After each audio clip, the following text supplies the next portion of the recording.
Hello and welcome to SQL for Absolute Beginners course lesson 1.2. In this lesson, we are going to look at continuing SQL basics, but we'll look at what is called a schema, also called a database.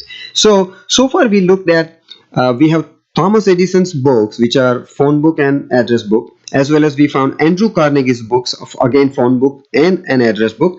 So we have multiple books, but let's say we found even more books from Thomas Edison's side as well as Andrew Carnegie's, and we have so many books that we put them as a bundle. So what are those books? Let's say we found accounting books, customers books, invoices, things like that, and we make all these books, they belong to their respective owners. So that's an important aspect. And each book, don't forget that we called it a table. So now this collection, this bundle of books is nothing but a collection of tables in that sense, and that is nothing but called a database or a schema. This term is interchangeably used in the industry, so either way you can call it.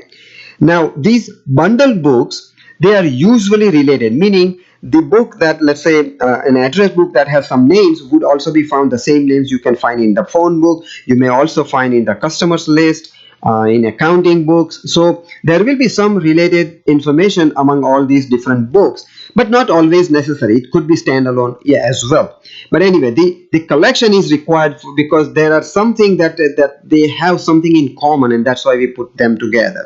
Now we already noticed that or noted that each entry in the book is called a record, meaning each row of the table is called a record, and each column will call it a field.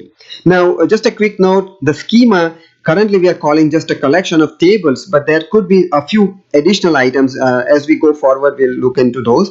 Currently we are good with identifying the schema is nothing but a collection of tables or bundle of books basically. Now so what we earlier decided is Thomas Edison's collection of books is basically, we can call that as Thomas Edison database or Andrew Carnegie's database, or either way you call it, Thomas Edison schema, Andrew Carnegie schema. Sometimes they also call Andrew Carnegie's database schema. Either way is fine. And basically all I'm trying to make sure is the key concept, the very simple but fundamental concept is the schema, the database, is nothing but a collection of tables. Now keep in mind that the tables, they belong to a particular owner. That means it belongs to that particular schema. They do not overlap. You cannot find a book and call it Thomas Edison's book, but then you try to find it in Andrew Carnegie's bundle. You won't find it, or it won't be the same.